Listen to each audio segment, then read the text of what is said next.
Today's Bible readings come from the Message version of the Bible. I begin Revelation 21, verse 3. I heard a voice thunder from the throne. Look, God has moved into the neighbourhood, making his home with men and women. They're his people. He's their God. He'll wipe every tear from their eyes. Death is gone for good. Tears gone, crying gone, pain gone, all the first order of things gone. The enthroned continued, look, I'm making everything new. And then Psalm 77, beginning at verse 7. Will the Lord walk off and leave us for good? Will he never smile again? Is his love worn threadbare? Has his salvation promise burned out? Has God forgotten his manners? Has he angrily stalked off and left us? Just my luck, I said. The high God goes out of business just the moment I need him. Once again, I'll go over what God has done. Lay out on the table the ancient wonders. I'll ponder all the things you've accomplished and give a long, loving look at your acts. O God, your way is holy. No God is great like God. You're the God who makes things happen. You showed everyone what you can do. You pulled your people out of the worst kind of trouble, rescued the children of Jacob and Joseph. So I've had an interesting week this week, and it's led me to think of how important talking about trauma is. A couple of days ago, it was now let me see if I can get the name right, International Prevention of Elder Abuse Day. And I went and I met with other faith leaders and with the police and with a number of community groups, and we talked about elder abuse. And I'm going to be picking up much more on that next Sunday and going into that. And then yesterday, there was a group of us that were on a Zoom talking about how we as a congregation do our work to do prevention of abuse that would happen here in our congregation. So in both of those spaces, it's leading to thinking about how do we deal with the traumas that life brings up. And I want to just acknowledge here right at the beginning that for some of us, when we even start talking about trauma, even if we don't say anything else other than the word trauma, that may be something that's triggering for you. And your body may start having feelings that you may not necessarily want. One of the helpful things, though, in trauma healing is actually experiencing some of that emotion and some of that what your body's doing. So I'm going to encourage you, if you feel like you need to cry, don't hold it in. And we'll get to that later on and what that does. Cry if you need to cry. If you feel shaky, shake. And I'm actually going to have us do that in a little bit. We're all going to stand up and shake because that's part of the healing process. If you feel like, I'm just not able to breathe, take deep breaths. And I encourage you, take deep breaths. Feel what your body feels, what it feels to sit on the bench, the weight of your feet in your shoes. If you need to get up and walk out, take the time to breathe, center yourself, I'm going to encourage you to do that. Know that I've asked the elders to check on you. So if you step out, one of the elders may come up to you and say, how are you doing? Are you okay? If you just say, I need a minute and I'll be back in, that's fine. Or if you say, I need to head home, that's fine as well. If you want to talk with anybody afterwards, both my mom and I have spent a lot of time being trained in how to work with trauma and trauma healing, and we'd love to be able to talk with you more. But saying that, both of us have been trained to do trainings that are like this big, and we've got about this much time. So we're going to go quickly through a whole bunch of things. And we're going to be trying to touch on how trauma affects our bodies and some of our stories and some other parts. So we're going to jump straight in with that. And I want to start off here with this story that we've just heard from Revelation. And for me, I've done a lot of my work. Mom's done a lot of her trauma work with dealing in spaces of conflict and how it affects that. For me, most of it has been working with young people who have had sexual assault. And for me, I come back to this as my space of hope. What is the end of this story? And I think this is very important when we're dealing with trauma, and sometimes when we're in the dark spaces, that we remember what the end of the story is. Because of Jesus' death and resurrection, there is this as the end of the story, where God comes and dwells with us as humans. And there is no more pain or sorrow and suffering, and all of that has been made new. And all of the traumas that we have been healed. And for me, I hold on to that saying there's been a lot of harm that's been done in the world, but thank God that's not the end of the story. This is. This is the end of the story where all things are made new and all things are healed. But the good thing is we don't have to wait until we die and are resurrected to start experiencing some of that healing. So as we go through, I want us to hold on to this end of the story, and we're going to come back to this again at the very end, because I want you to remember there is healing, and it's interesting how God has made us that we are made to heal from trauma. So let's keep moving here. So often people used to think of trauma as an event, and they would start talking about different events that were trauma-inducing. And we spent a lot of time on talking with those. But one of the interesting shifts that's been happening, it's about 10 years ago that it really started happening more, that we started looking at that trauma isn't necessarily just a bad event or a series of bad events that happen to you. It's how your body deals or doesn't deal with the energy from that event. One of the people who really made this shift happen in the world of working with trauma was Peter Levine, or Peter Levine. Peter Levine. I can never say his last name right. This is one of his first books, Waking the Tiger, and it's one that was huge for me in studying this and realizing some of the work of what's going on with trauma. Up until his work, a lot of the times when they worked with like PTSD and that kind of work, they would do a lot of talk therapy, and we worked with it in the realm of thought. And we were curious as why that didn't really work. And trauma was something that people didn't necessarily heal from. And when we stayed just in the realm of thought, it wasn't working. And he came along and he said, I'm looking at how animals react. And he tells this wonderful story about an elk or a gazelle that's running along, and a tiger comes up and attacks it. And the interesting thing that happens with the gazelle is right before it's attacked by the tiger, its brain actually floods it with a chemical that kind of shuts its whole body down and gives it sort of an out-of-body experience so that it doesn't feel the pain of actually being killed. And it falls down. And he talks about, in this situation, something happened, and the tiger was scared off and didn't actually end up killing the gazelle. Now, for that gazelle, what happens is when they stand up, they shake. And that's how their body heals, and then it keeps going. And if they don't shake, the energy from that fight, flight, or freeze is frozen in the body, and it actually won't recover, and the gazelle will die. So he started saying, even though we like to think we're big-brained people that have all sorts of these abilities, we're still animals, and some of those same reactions are happening in us. So this is some of a summary of some of what he talks about. In Levine's view, trauma is not just an event itself, but a dysregulation in the body's nervous system that happens when our natural flight, fright, or freeze response cannot complete themselves. And with that, he's talking about it's not that we were able to use that energy, so it wasn't able to do what the body was intended for that energy to do. Levine emphasizes that trauma is fundamentally a physiological before a psychological, which is an interesting shift because before him, we mainly thought it was just psychological.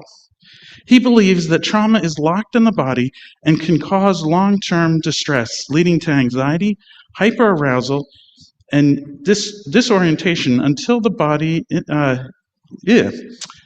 Mom, could you finish reading that one for me since you have the mic there? Disassociation with the body's innate capacity to process and release this energy is supported.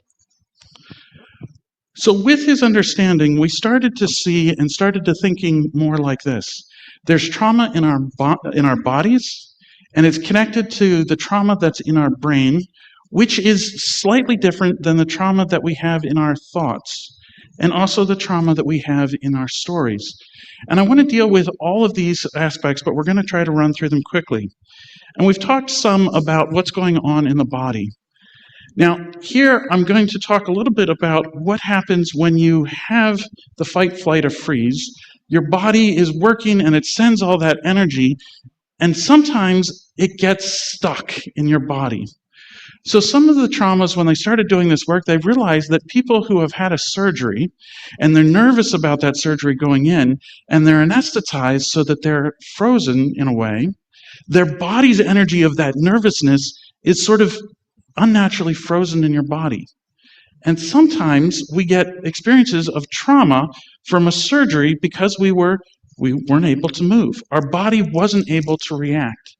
So imagine that energy that you get when you're scared, and you jump, or there's a dog that jumps out at you and you're ready to fight the dog. And instead of being able to do anything with it, that's in your body, and it compounds. Now, the interesting thing is our mind and our body start working here.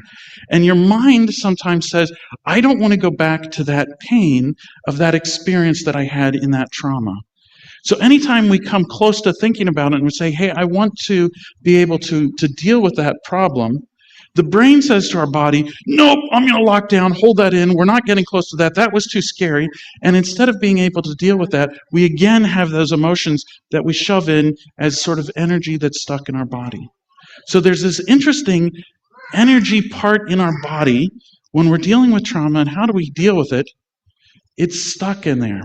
Now, it's interesting with a lot of different cultures when they do spiritual healings with people, or when there's people who work in the space of trauma and they work at healing, there's often they talk through it, they address those feelings, they work at it, and then it's interesting, they shake and they cry. Because that is our God-built system for healing. God designed your body to heal from trauma. And part of it is that we shake and that we cry. Now, it's interesting, this brain of ours sometimes says, oh, people are looking at me. I can't lose it. I have to stay with my mask on. I have to be in control. And our brain says to our body, shut it down. Don't shake. We're in a car accident. We stand up, oh yeah, I'm cool. I just went through that accident, but I'm fine. And we shut it down and we don't shake. But healing, we have to lose it sometimes, and we have to cry, and that's how our body deals with it. So I'm going to invite you all to stand up. And you were doing a good wiggle. We're going to do this a little bit different. Now, I want you to hear me when I'm saying this. This isn't just saying you can shake off trauma, but it is that you can shake out trauma, okay? So it's part of the healing process. It's not its only thing. So I'm not trying to make light of this. But I think it's important that we learn how to, when we have something that's like, oh, that was an intense experience, to then be able to go someplace where you feel comfortable doing this, and shake it out. So, all right, on the 3, I'm going to have you all do that. Just go, all right, ready? 1, 2, 3. All right, excellent. Have a seat. Now, it's interesting when I take my dog to the dog park, and there are not always great interactions between the dogs. And sometimes the dogs get a little bit into each other and starting biting at each other. And it's interesting, once we separate the dogs, to watch them what they do. And if you have a dog, maybe you've seen your dog do this. They're all like riled up, and then they go, and then they reset, and then they go on. And it's interesting, if you watch a dog and it's all wound up, and then it shakes, it's like, oh, it's just on its reset. And it's helping to do that. For us, that's part of our body. We need to sometimes do that shake, and then it's our reset. Things with our brain, and I'm going to have Mom come up here in a minute to talk a bit about how our brain and our body and how our nervous system works with this. But there's a lot of things that our brain is doing, connecting to our body and to our thoughts. One of the key ones I wanted to share here, and we talked about this the other week, there's the brain. Do you remember when I did that whole, the brainstem thing, and that you flip your lid, or is that the right word? Yes. Yes. So there's times that in trauma, it's in our system, and when we come and we're trying to think about it, and sometimes all those emotions and things start rushing into us, and suddenly our lid is disconnected, all those chemicals have shut down our frontal cortex. I talked about this the other week. The important thing I want you to hear with this is, do you remember what some of those things we talked about of how to bring your brain back into engagement? One of the big ones was taking deep breaths that helps your body to let those chemicals move out of your brain and for you to be able to, again, think. The other thing is being present fully in your body. Often trauma helps us sort of be separated from our body, and we feel in some ways distant. And part of the helpful way of re-engaging our brain and being able to think and process and work through it is getting our brain back engaged, knowing what our senses are around us: smell, touch, taste, the feel of the ground around us, our clothes on our body, and breathing deep, and it helps us to ground. Mom, do you want to talk much about the vagus nerve and how that works with us? It's just that our brain, there's a nerve that runs from our brain down through our body and connects to our stomach, our lungs, the whole bit. So when we're triggered, the vagus nerve sends information to the rest of your body. But the thing is, it can get stuck. And we have to work at saying, get your act together, vagus nerve, because our brain can think one thing, but the vagus nerve does not react. So doing the shaking, doing some good dancing, singing music, being with people, that, even doing the breathing, encourages the brain to send messages up through your body and say, it's okay, we're working at this. And the brain can then function, especially the central frontal cortex, because the parts of our brain, the amygdala in the center of your brain, that's the thing that doesn't know past, present, or future. It just knows things happen. And when it gets triggered, that's when you flip your lid, because it doesn't know, we're not back there where we were traumatized. We're over here now. And so getting it to stop, telling the rest of your body to get busy and do something, you have to get the vagus nerve to go back and function properly. Yeah. Some of the situations, and they discovered this with guys who had PTSD, is they'd be walking along the street, they're back home, they're feeling safe, and suddenly a car backfires, and suddenly they're right back in Fallujah or wherever it was that they were serving, and all of those same things are happening. One of the things that we say often in working with people with trauma is not in the past. We're still in it often. And when something triggers us, our body isn't where we are, it's right back in all of that emotional things that are happening. And it's this interesting combination of our thoughts, the way our brain works, and the way our body's functioning. So some of the ways that our thoughts work, and I'm going to actually skip most of this part just as far as time, but I'll just say one thing with this. Often our thinking is affected by what our body's doing. So there are times that our body triggers, it's maybe a smell or something else, and in many ways our thinking gets caught in that and the options get smaller and smaller for us, and we are not able to think about healthy options for us. So again, this is one of those spaces where we reconnect our brain, we breathe, and it starts giving our brain the capacity to have better thoughts. There was more I was going to do with that, but I'm going to skip it and jump to the space of working with stories. Often the stories, the thoughts that we have, all of these things link together.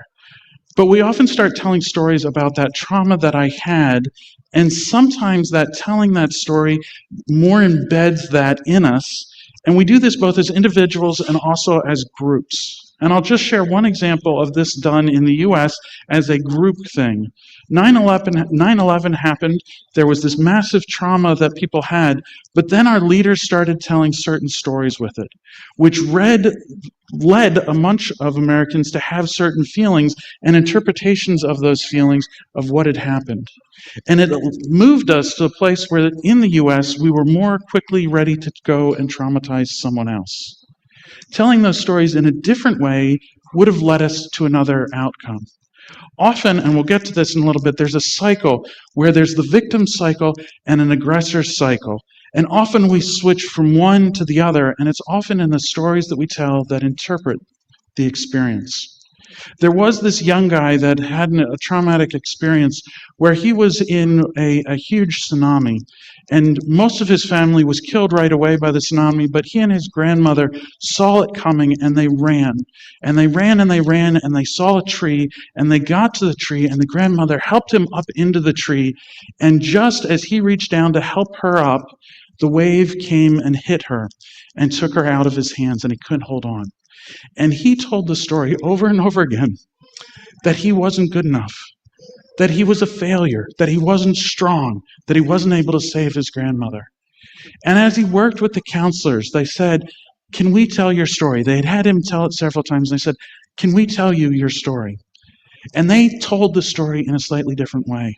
They said, "We know this young boy who loved his grandmother so much that he was willing to risk himself to try to save his grandmother. And he was strong, and he was brave, and he survived this experience." And he shifted how that interpretation of that story was. We can't change our past. We can't change that we've been abused or that we've experienced a trauma. But often one of the things we can change is the story that we tell about that. And we can invite God into that story with us and let God tell us a story of our own strength, our own resilience in that space. We can't change what happened to us, but we can change how that story of that affects and shapes us moving forward. I'm going to hand it over to Mom, and she'll keep going with us. So what do we got next? It's for you telling your Just story. right. No, just go on. First, I want you to think about, can you tell me anybody in the scriptures that was traumatized? Oh, come on. Job. Okay, anybody else? David? Anybody else? Yeah, okay. Anybody else? Samson? Okay. You know there are lots of them. Okay. Exactly. Okay. Easier to find someone who wasn't traumatized. Yes, yeah. And what did they do? I know what I do. When something happens, I storm. I shake my fist. I have a friend that asked me the other day, had I taken my fist down from when my husband had autoimmune encephalitis and started having seizures, and no one could figure out what was going on. And I'm doing this. What are you doing? And, God goes, "It's okay, Mary. It's okay." And that's the thing. I read scripture and notice that God did not zap anybody for storming at God. Oh, thank God. But then what else do they do? In the Passover, what they talk about is this was the trauma we went through, and God did this, and they remember God's actions. And that's what we need to do sometimes. What has been good? What beauty have I seen? Who has loved me? When I went through, when I did the underlying anger, I told you about being upset in the garden shop. When I worked down through, this was my anger. Underneath was my primary emotion. Under that was a need. How do I have that need met? And when I got to it, I realized I felt I wasn't good enough. The thing is, when I started working at that, I found out, I called my siblings, they all felt like they weren't good enough. When I talked to my parents, my dad used to have a chip on his shoulder, even though he was the top of his class. He never got in the National Honor Society because if anybody called him a farmer or said, "Kick the shit off your shoes," he would just nail them. It went back to the fact my grandmother was born out of wedlock. She had nothing to do with that. But in the church I grew up in, she was never allowed to do anything but take care of the babies because she might contaminate things. We all picked that up. It wasn't my trauma, but we learned that and we carried it with us. So when God started working at me with that, God said, "Write down all the gifts I've given you." I have always been a smiley person. That showed up on my report card, believe it or not, that I was a smiler. I also have this sign on me that says, "Talk to this woman." I don't know if you can see it. I don't know if it's on my back or here, but people on the bus, on a train, crossing the street, they talk to me. Those are gifts I had. I didn't develop them. They just are there. God had me do that. And then God said, wait. What things have you developed? What skills have you developed? I was like, okay. Because, see, I have this pit and this shovel. When I do something wrong, I do the dig myself, and you can't do, and you can't do, and you can't do.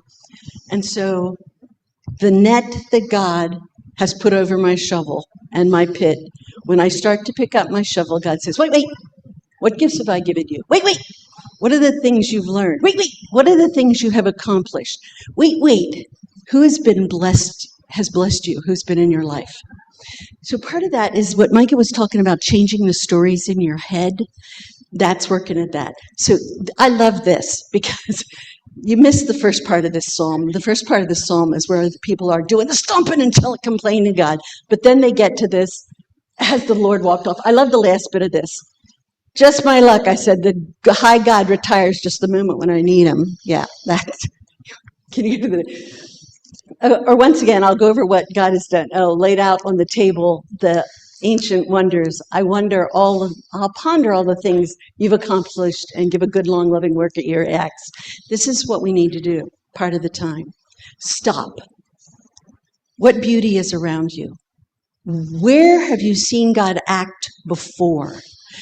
And if you have to, start writing these down so that when you get down so low and you're stomping and shaking your fist at God, no, where have I seen God act before? Oh God, your way is holy. No God is great like God. You're the God who makes things happen. You showed everyone what you can do. You pulled your people out of the worst kind of trouble, rescued the children of Jacob and Joseph and all of us at one time or another. What else have we got here? We can hardly go through this. Micah and I do a lot of this work and it takes so long. But in this book, we've learned about there's a cycle.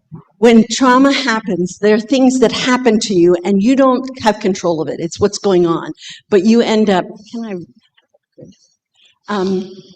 so first the traumatic event happens, that's the red one, and then going down, psychological changes, fight, flight, freeze, and then shock, injury, fear, denial, powerless, helplessness, feelings, suppression of grief and tears, and on and on. Okay, it's a big circle. The thing is, you can go round and round and round with that. Sometimes you jump out of that and jump into the other side, which is where you go, wait a minute, somebody else has got to pay for this, and so you get angry at others and you jump into really an aggressor cycle. The thing is, there's a place that you can jump out of both of those. And part of that is community. Having people you can talk to. No, that's not going to work. I'll just have to do it off the top of my head. Having somebody to talk to, having people that will care for you is the beginning of it. And then taking time to mourn and grieve. Some cultures are much better at this than ours. They do dancing. They do wailing. They do singing. And part of that is that movement again. It's the changing of the vagus nerve and the brain. We need to start that process and learn how to grieve and mourn and do it well. Because then that releases us to keep getting through the circle or the snail and getting hopefully to a place where not only you can release it from you, but there is a chance of reconciliation with someone or something that has harmed you or caused you traumatic harm. That is my hope, because that's what Jesus promises us. So with this, we don't have a lot of time to go completely into this cycle. It's hugely helpful, and at some point, we'd like to do a whole weekend where we go through some of this and have a lot more that we do with experiences and grounding and have people work through some of their things. What I'm going to just say at this point is this is a book, it's the Little Book of Trauma Healing. It's a book that I've bought more copies of this book than any other book. I think this is my third one, and I had to go through and re-highlight. I keep sharing the book out to people, and sometimes it doesn't come back to me. I've probably bought 30 copies of this in my life, and I'm very happy to buy more. It's a wonderful book. If you've experienced trauma and you want to start working on it, it's a capturing of a lot of what the main thoughts out there in the field of trauma healing and resilience. And it goes into this cycle, and it's very, very helpful. If you would like to come and borrow it at some point, please come and do that. It's a little less than 100 pages. It's made for you to be a beginning space to jump in.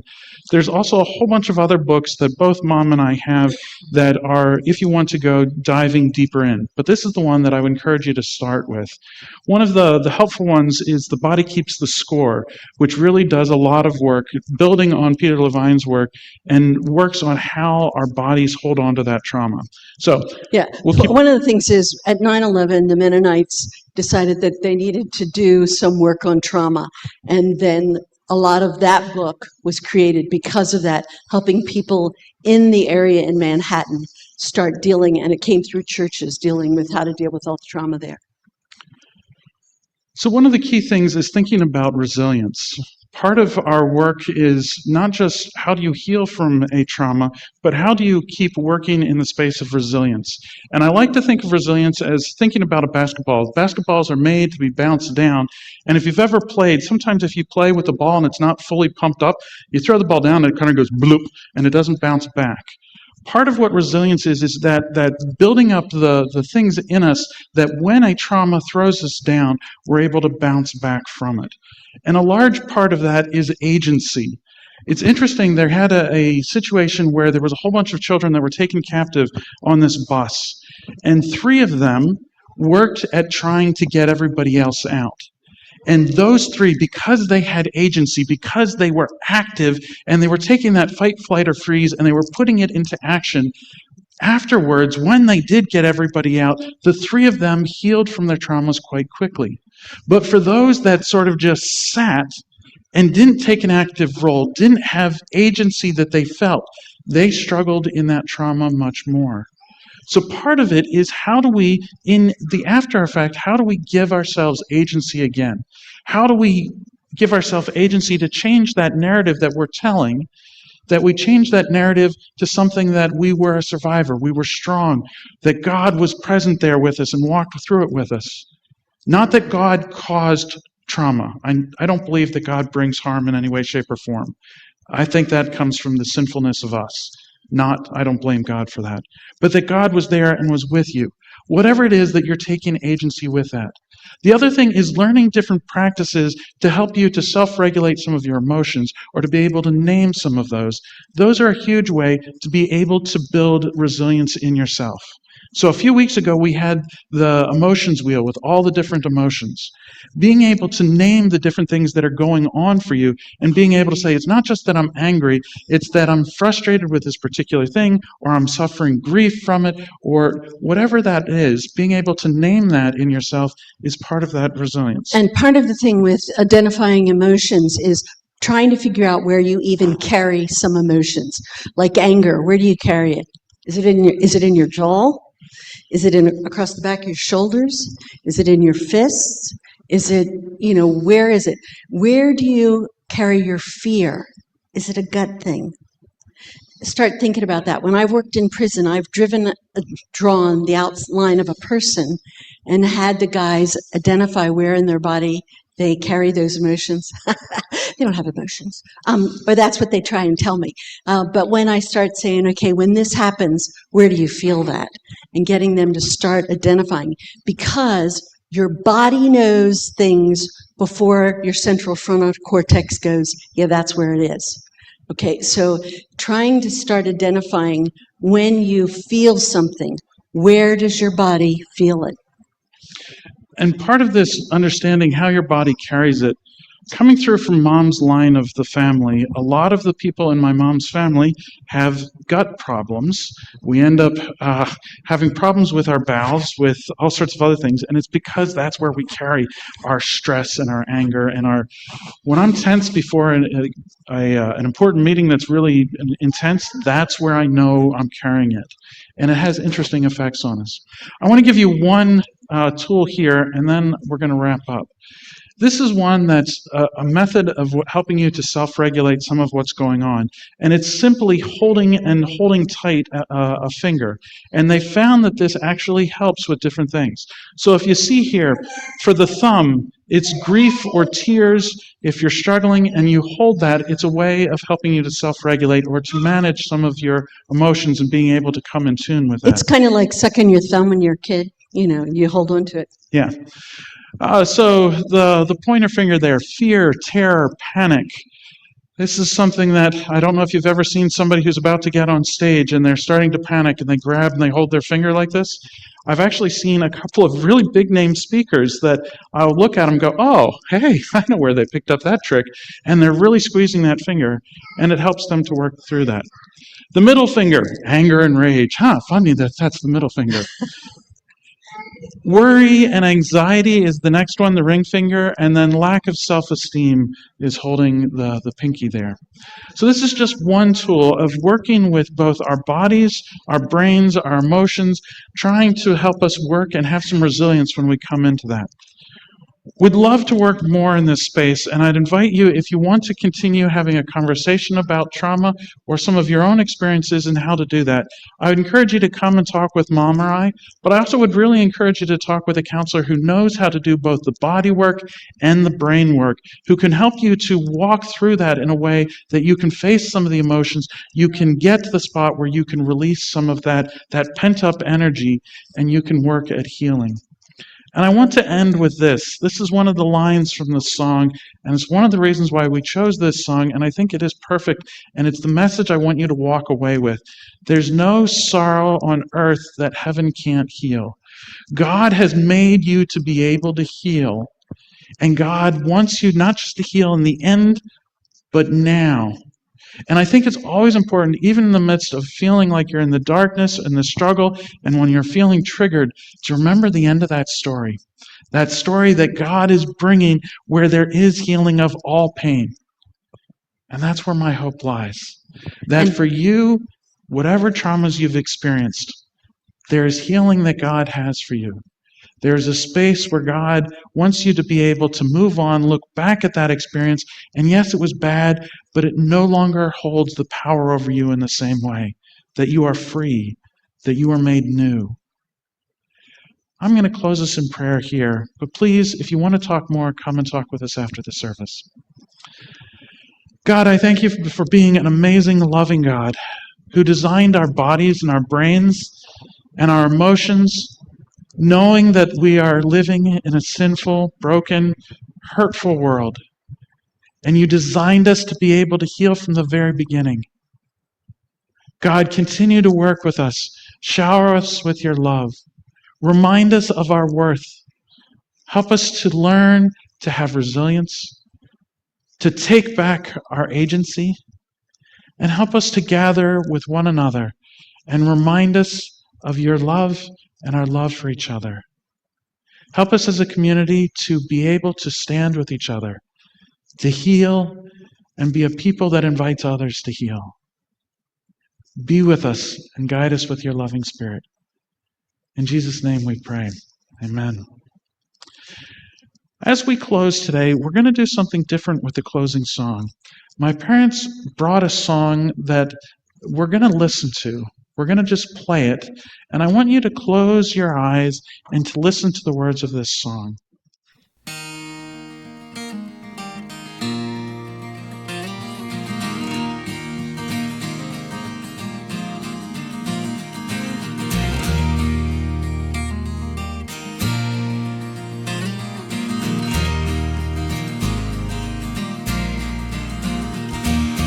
As we come around to take our places at the table, a moment to remember and reflect upon our wealth. Here's to loving friends and family, here's to being able to gather here together in good company and health. And may we be released from all those feelings that would harm us. May we have the will to give them up and get them gone. For heavy are the satchels full of anger and false promise. May we have the strength to put them down. May the light of love be shining deep within your spirit. May the torch of mercy clear the path and show the way. May the horn of plenty sound so everyone can hear it. May the light of love be with you every day.